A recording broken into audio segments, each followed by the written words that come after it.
yung asawa ko. Gigigil ako sa inyo eh. Sisirain niyo pa kasal namin.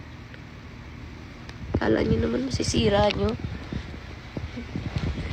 Sarap kaya nung magkasama, magkatabi.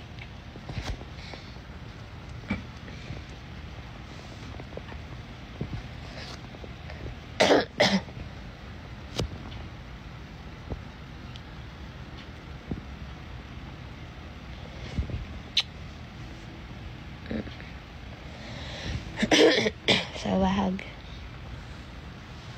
Hag po.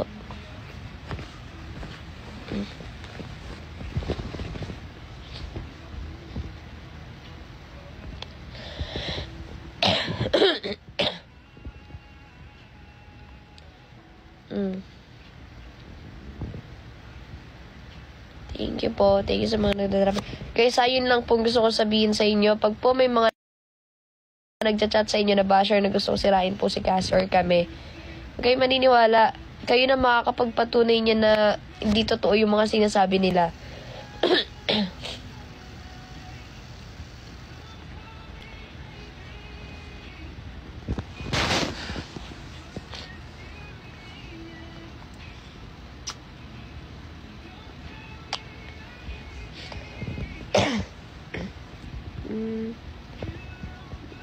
Gaya asawa ko pag gaganyan ninyo.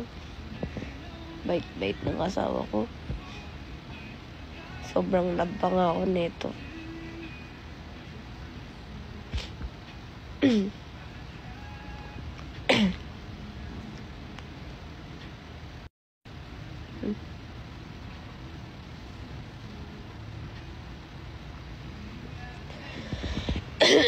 Pustahan tayo. Meron na namang rant mamaya yan, no? Ay, dito asawa.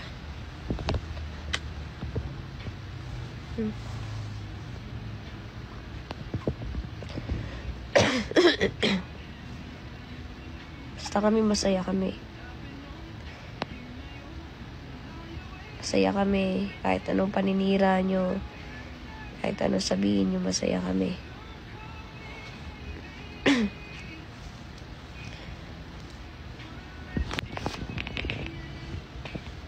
Tsaka totoo kami sa isa't isa.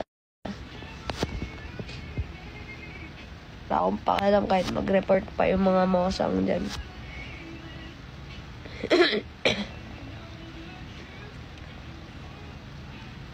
Basta yung mga totoong nakakilala sa amin, kilala nila kami. Alam nila kung totoo yung mga sinasabi ng basher. Diyos ko, Lord, may 247 eh.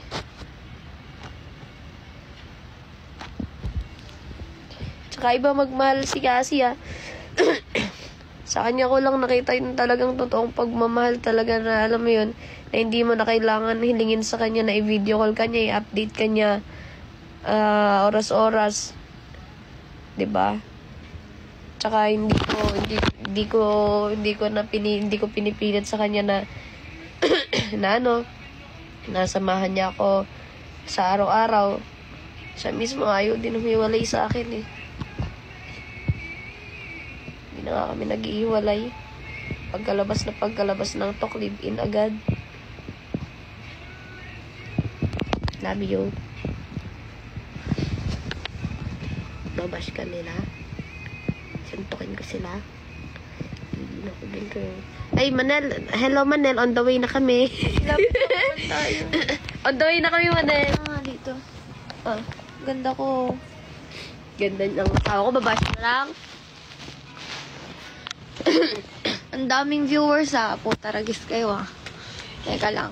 Ako na. Tirahin mo ba? Hindi ko titirahin. Ikaw lang titirahin. Amin na nga yung isang cellphone mo. Bakit? Lilin, ako maglilinaw sa inyo. Masakit yung ulo kasi nito eh. Ano isang cellphone? Asan yung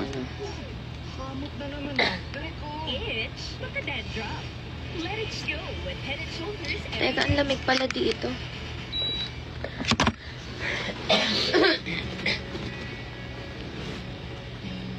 Actually, nakaka-breakdown pero ititigil ko to.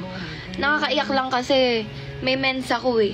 So, madamdamin ako. Doble yung pagdamdam ko ngayon. Kumbaga, kahit pitikin mo lang ako, iiyak ako ng sobra. Ganon. Kaya umiiyak ako. Kagabi pa. As in,